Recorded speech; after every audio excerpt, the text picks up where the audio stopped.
Trae Young is arguably one of the most hated basketball players in the world. From receiving relentless bullying to getting constant criticism about his playstyle, it's no surprise that he's barely in the spotlight. However, what if I told you that Trae Young is a misunderstood superstar? With achievements better than LeBron and a kind heart for the people around him, it seems like all of this hate is misguided. But how did this all start, and why is he so hated? Well, to find out, we need to go back to 1998, when Trae Young, a Texas Tech basketball standout, became a father to a young boy he named Trae. After Rayford finished his college and professional basketball career, Trae and Rayford settled down in Norman, Oklahoma, where Trae would develop his love for the game, watching all-time great point guard Chris Paul play for the Oklahoma City Hornets, and eventually superstar Kevin Durant for the Oklahoma City Thunder. He grew up learning the game from his father, mimicking players that he looked up to like Steve Nash, working day after day on his game, and ultimately prepared himself to dominate in high school and college.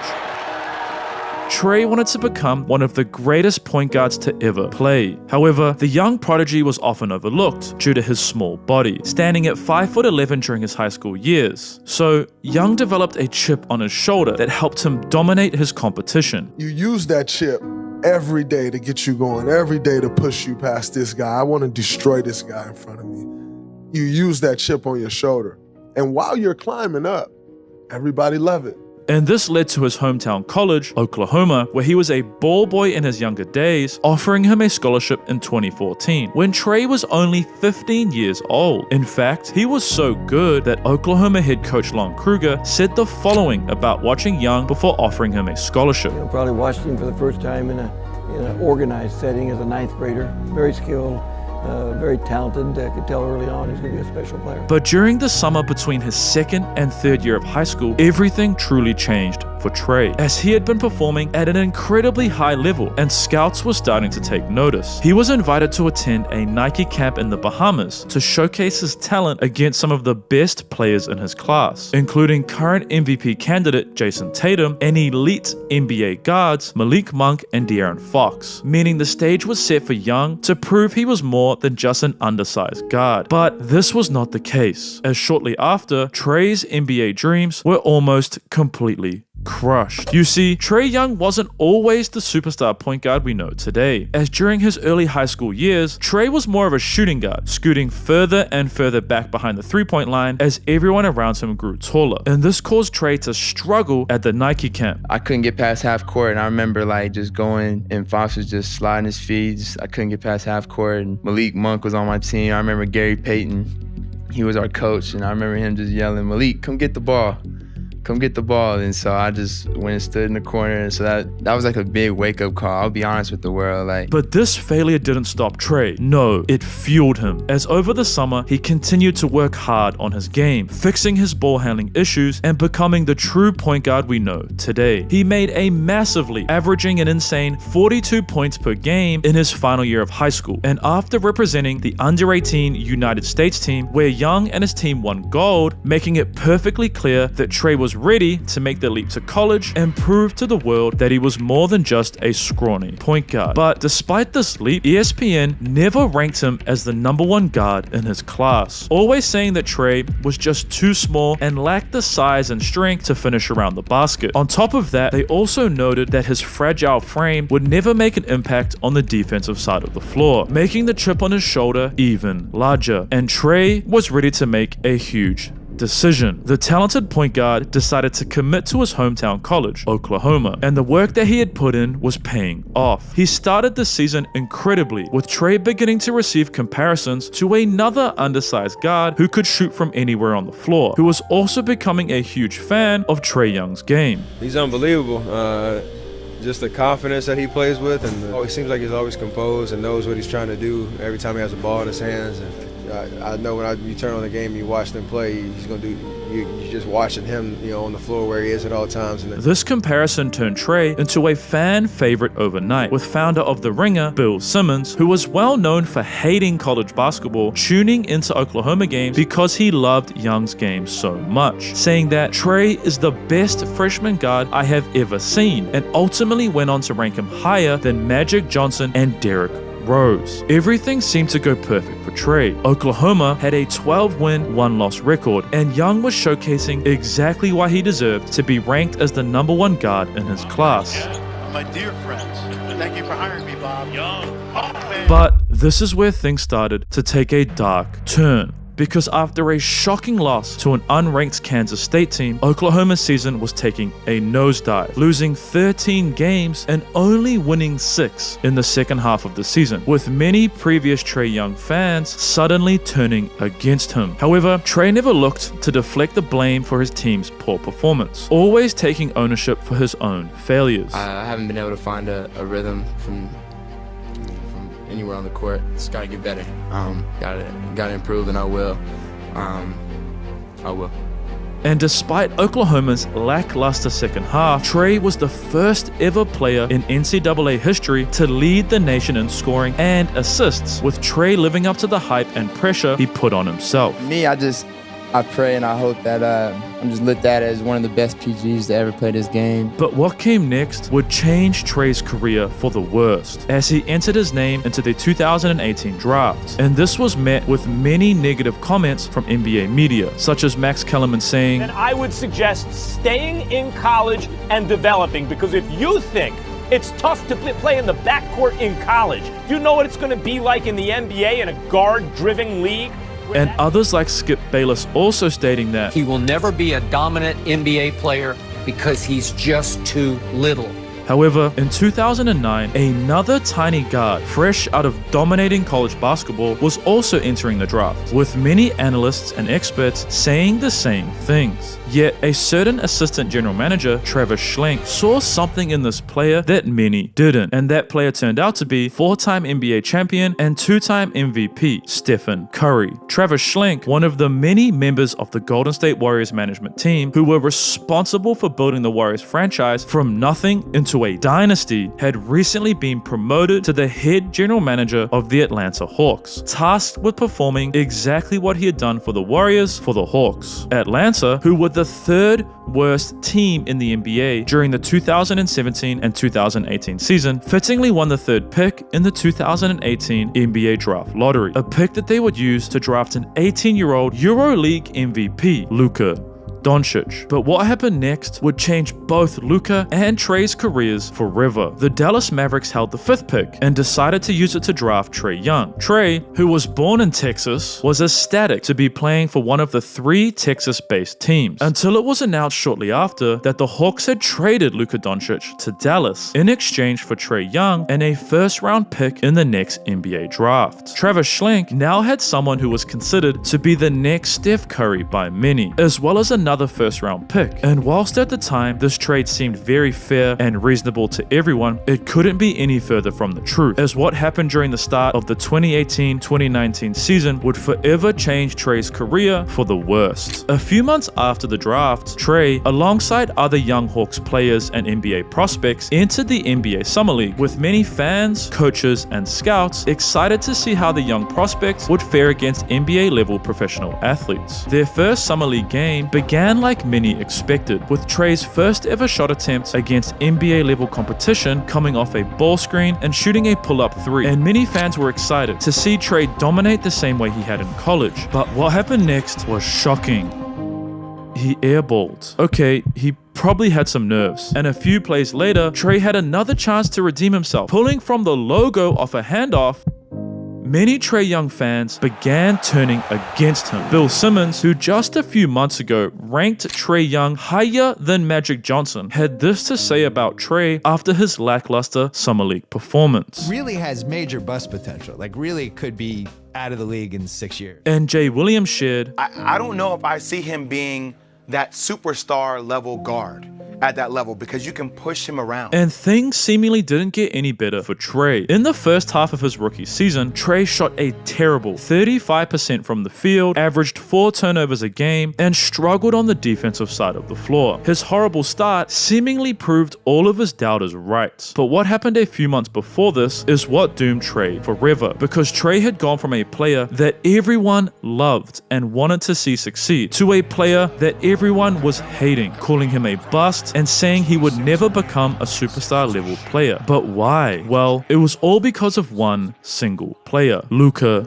Doncic. Luka came into the NBA and dramatically overperformed expectations. And whilst one rookie struggling with another flourishing is totally normal and expected, the Hawks' decision on draft day meant Trae and Luka were forever linked. And thanks to Luka's exceptional performance from day one, it meant that many fans and media personalities were bashing the Hawks for their decision. However, on a random Saturday night in January of 2019, in a game against the Portland Trail Blazers, something about Trae was very different, starting his night with a beautiful finish, perfectly mistiming his defender and setting the tone for how the rest of the game would go. That game, Trae went on to score 30 points, shooting an incredible 73% from the field and 50% from three, and it was clear that something truly was changing for Trae. This success continued throughout the second half of the season, with Trae improving his terrible 35% field goal percentage to an incredible 47% in the second half of the season, and this resulted in Trae not only winning NBA Rookie of the Month in February, but also finishing second in Rookie of the Year voting behind Luka Doncic. And when asked about his rapid rise, Trae shared, I think people don't understand when you're 19, you're coming in, you're leading, trying to lead grown men. You 30-year-olds, 28-year-olds who have family, kids.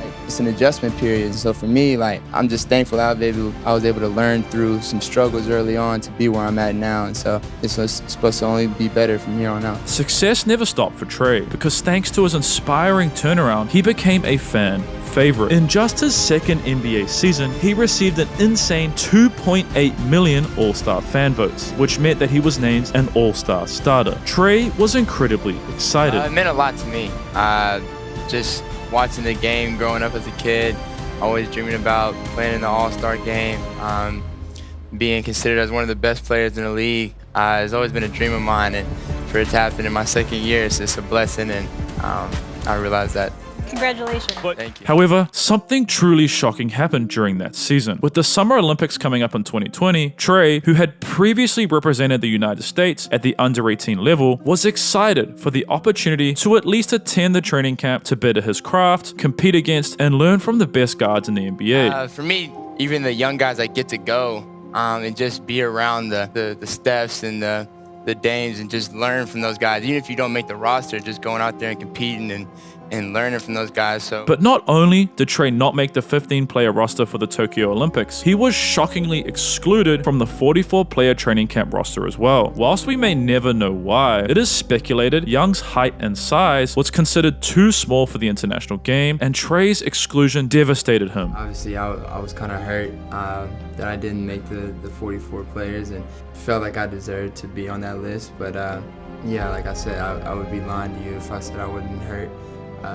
about it. However, what happened during the 2021 season was even more shocking, as the Hawks, for the first time in Trae's career, were in the hunt for the playoffs. But the fans who voted him in as an All-Star last season didn't show up. This meant Young was not announced as an NBA All-Star starter for 2021, which for Trae is not the end of the world, as the All-Star reserve players are voted in by the 30 NBA head coaches. And with the All-Star game in 2021 being held in Atlanta, Trae was hopeful he would be named as an All-Star reserve. Yet, when Shams released the All-Star reserves on Twitter, one notable player's name was missing, Trae Young. And when Trae was asked about why he thought he was left off the roster, he shared, It's kind of confusing on how I didn't make it. Confused. And when a reporter asked him, did it piss you off? Young just shrugged, clearly either sick of discussing this or sharing his frustrations with not being selected. However, things get even crazier, because Trae was actually invited to the All-Star game as an injury replacement player due to KD and Anthony Davis both suffering injuries before the game. But according to a reporter, Trae declined this, opting to use the All-Star break to focus on his team and his own game. And this decision clearly paid off, as the Hawks finished the 2021 season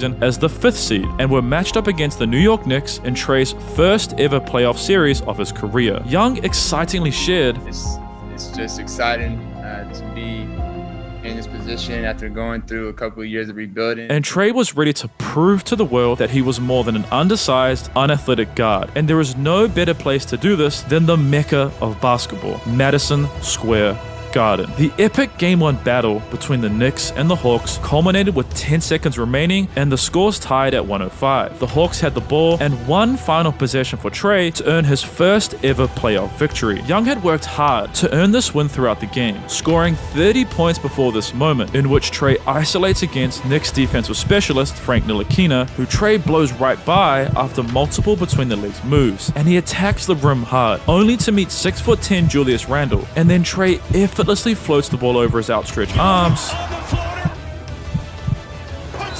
With the Hawks up 2 and 0.9 seconds remaining, the Knicks called timeout. Trae then looked towards the crowd and said, "It's quiet as in here." And with the Knicks failing to tie or win the game in the following possession, the Atlanta Hawks had won Game 1. This loss left Knicks fans stunned, and Trae continued to trash talk as he headed into the locker room.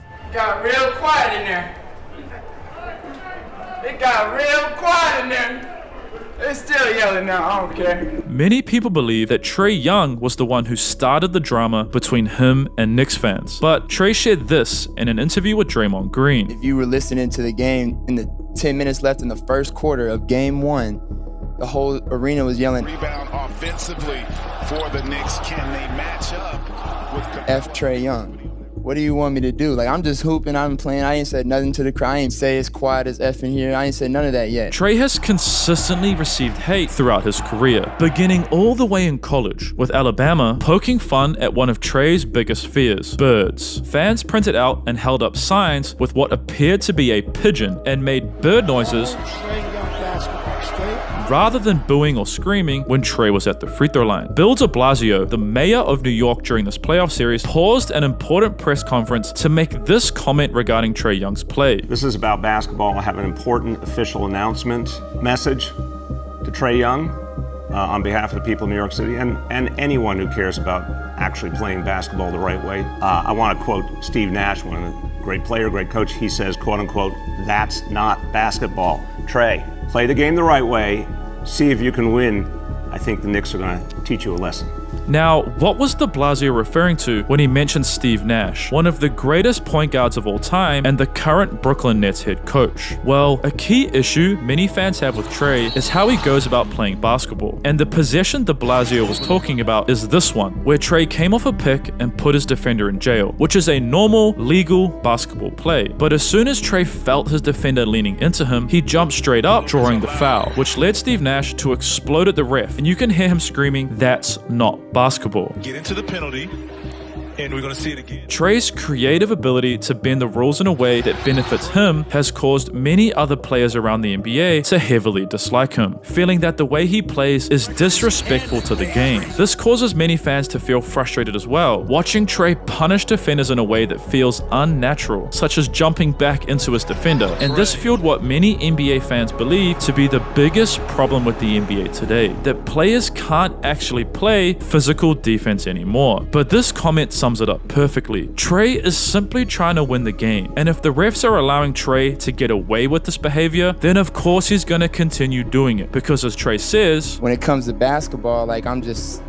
so competitive. Like, I've just been competitive my whole life. And this competitiveness was on full display during Game 2 of the Knicks series, because with 8 minutes left, another huge reason why Trae Young is misunderstood by fans was revealed. Trae Young was shooting free throws, and the Knicks crowd erupted into a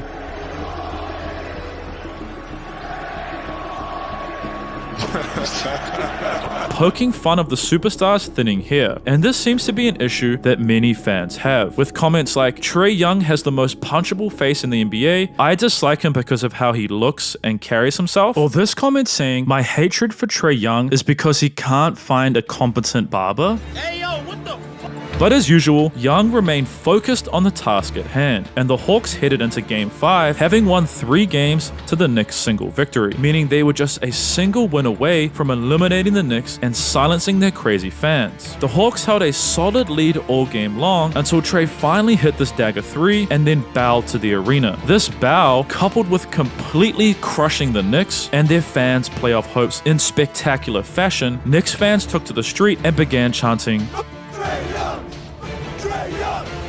Trae And shortly after this game, GQ put out an article naming Trae Young as a supervillain. Many analysts believed Trae Young would never get to this point, saying that he's too small, he would never become a superstar, and that he would be a bust. But despite this hate, Young and the Hawks eventually made it all the way to the Eastern Conference Finals. And while the Hawks were eventually eliminated by the Milwaukee Bucks, Trae had solidified himself as a superstar level player. And despite Young eliminating the whole state of New York as a fan base forever, the rest of the NBA fan base was beginning to love him. And thanks to his villain arc, Trae tripled his fan votes from the 2021 season. This made Trae an all-star starter once again. And it wasn't just fans who were changing their minds about Trae. It was also the media, coaches, and players too, with Trae being named to the All-NBA third team, crowning him as one of the top 15 players in the whole NBA. However, not only was Trae named to the All-NBA team, Keep it up.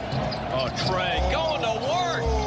Yes! he also had a historic season, leading the whole NBA in total points scored and total assists, a feat only achieved by one other player in history, that being Nate Archibald. This insane performance carried a subpar Atlanta Hawks team into another playoff berth against the first-seeded Miami Heat. But this is where things started to go horribly wrong for the Atlanta Hawks, as outside of Trae, they didn't have another all-star, allowing Miami to fully focus on Young, causing him to struggle, shooting a horrific 18% from 3, and the Hawks were eliminated from the playoffs in an embarrassing 5 games. Travis Schlenk, the man who drafted Trae, had decided to step down after losing against the Miami Heat, and former NBA player and San Antonio Spurs scout Landry Fields was elevated into Travis's role. Landry had a clear goal: get Trae the help he needed, because after an Eastern Conference Finals appearance and being named to the All-NBA third team, it was clear the Hawks had a superstar in their ranks. So, the Hawks sent the Spurs 3 draft picks and Danilo Gallinari in exchange for another 2022 All-Star, DeJounte Murray. The stage was set for Trae to have another incredible season, and with the FIBA World Cup coming up in the 2023 offseason, Trae was hopeful that he would finally make the training camp, and due to the nature of the younger teams the United States brings to the FIBA World Cup, that he would make the playing roster. However, things did not turn out well for Trae Young at all, who despite having another incredible season, averaging 27 points and 10 assists per game before the All-Star break, failed to gain enough fan votes to be named an All-Star starter. This meant Trae relied on the 30 NBA head coaches to vote him in as a reserve. But this is where he faced the same issues from 2021. In an anonymous poll by news outlet The Athletic, Trae Young was singled out in one category. When they asked the 54 players interviewed who they thought was the most overrated player in the NBA, Young was voted number 1, making it clear exactly what his peers thought of him. And Trae Young was not voted as an All-Star reserve in 2023. And things got even worse for Trae, because despite trading for another All-Star level player, the Hawks had a 29-win and 30-loss record before the All-Star break. This terrible record resulted in their head coach, Nate McMillan, being fired. And whilst it's not abnormal for a coach of an underperforming team to get fired, this was the second time an Atlanta Hawks coach had been let go since Trae was drafted, earning him the nickname Coach Killer. Trae's first coach, Lloyd Pierce, was named head coach of the Atlanta Hawks in 2018, the same year Young was drafted, with many praising Lloyd as being one of the best developmental coaches in the whole NBA. This meant that Pierce seemed to be the perfect hire for the rebuilding Hawks, someone who wasn't focused on winning games, rather focusing on developing young Hawks players for future success. But this is where issues started between Trae and Lloyd. On Christmas Eve in 2019, the Hawks faced off against the Cleveland Cavaliers, and with 5 seconds left on the clock, the Hawks were down 118 to 121. The Hawks required a 3 to tie the game in order to have a chance at winning in overtime. So, Coach Lloyd Pierce calls a timeout to draw up a game-saving play. He decided to have Young inbound the ball rather than come off or set a screen for another player. After Trae inbounds the ball to Vince Carter, it's clear the play was for Young to run off a screen set by John Collins for a corner 3. But Cavaliers defensive specialist Colin Sexton completely blew this up, forcing Trae to run off Vince and shoot a 30-foot heavily contested 3, which he missed, and the game was over. After the game, Trae was asked in an interview if he preferred playing off the ball or inbounding it in game-winning situations, to which Young replied, "It's not anybody else's way, but the coach's way." And when Trae reflected years later on why him and Lloyd failed to be on the same page, Trae had this to say. I think the reason me and Lloyd really couldn't see eye to eye on certain things because I feel like he was brought in to be a development coach and I was trying to win. You know what I'm saying? Like, and those two things just don't work well with each other. Pierce was trying to be an X's and O's coach who was focused on winning, not development, which eventually resulted in him being fired on March 1st in 2021, and their lead assistant coach, Nate McMillan, being promoted to an interim head coaching position. And while Nate McMillan was actually considering retirement at the end of the 2021 season, the Hawks' playoff success in 2021 inspired him to continue coaching. With Nate, like, we got to the conference finals and he wasn't even guaranteed to go further on. He didn't know how longer he wanted to coach.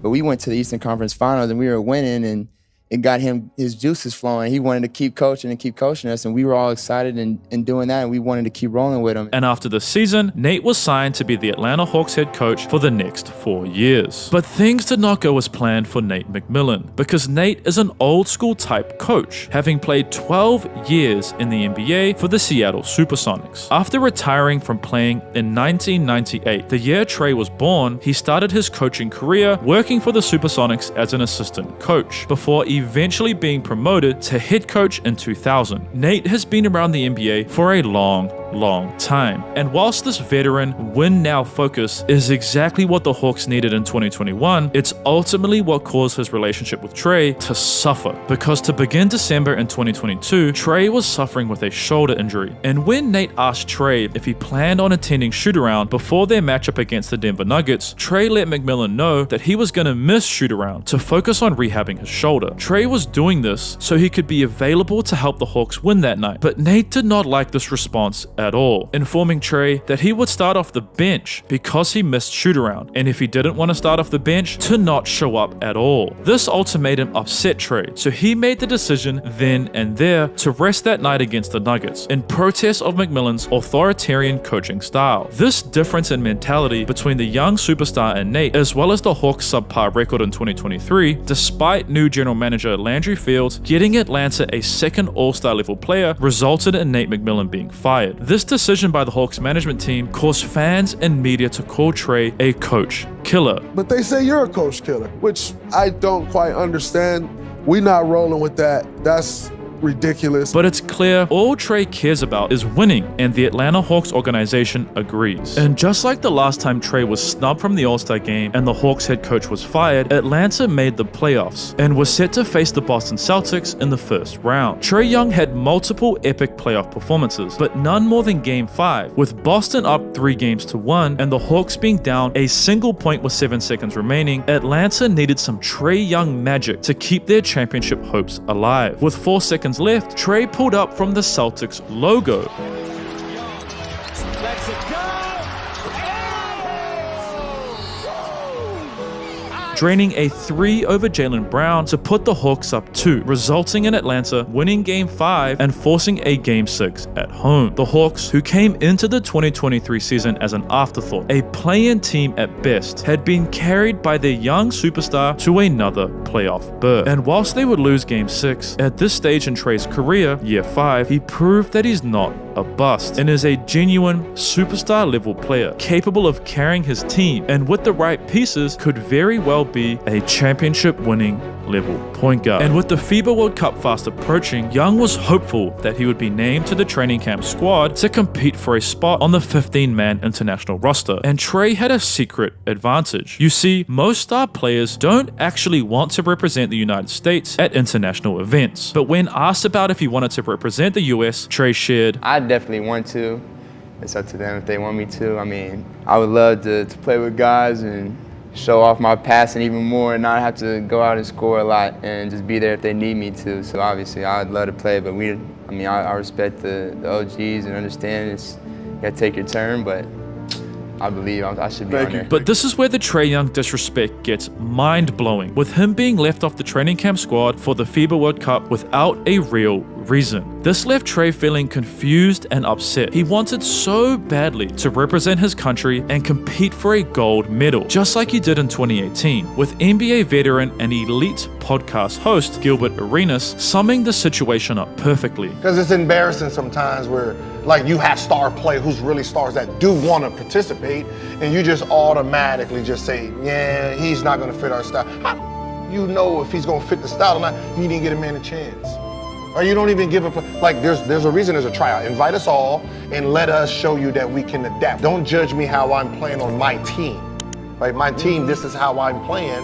Let me show you what I can do around other players. And unfortunately for Trae, things haven't exactly improved in the 2024 season. Many high-level players are giving Trae Young respect for his continued improvement, with Orlando Magic star player Paolo Banchero commenting on a heavily disrespected part of Young's game, stating, "I kind of stopped going after him."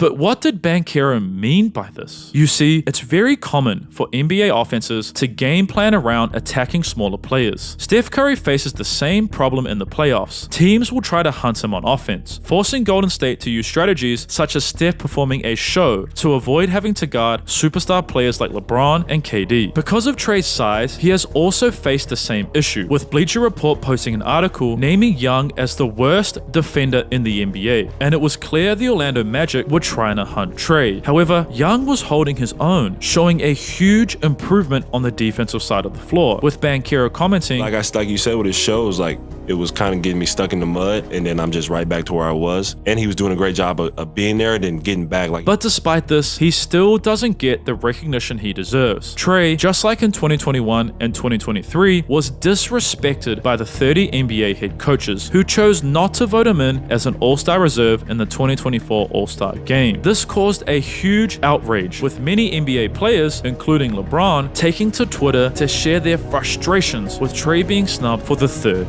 time. But all hope was not lost for Trae, because thanks to some injuries, Trae was invited once again to be an injury replacement, just as he was in 2021. But this time the superstar opted to accept this offer, making him a 3-time NBA All-Star. And not only that, Trae was recently named to the 41-player training camp roster for the 2024 Paris Olympics, meaning he finally gets to fulfill his dream of training and playing with the best guards in the NBA. But ultimately, it's clear that something else is far more important than accolades for Trae. I don't focus on too much of the negative attention and negative things that are said about me or the false rumors that come out about me. Like I'm focused on my team and my family, and really my family first, especially with my son now being born. Like, especially having a son, like you want to make sure you're doing the right thing. So eventually when he gets older and he's seeing everything that you're doing now, it helps him become who he needs to be. So I'm just trying to focus on every day living the right way and making sure I'm a great role model. So whenever he does see this type of thing, whenever he gets older, he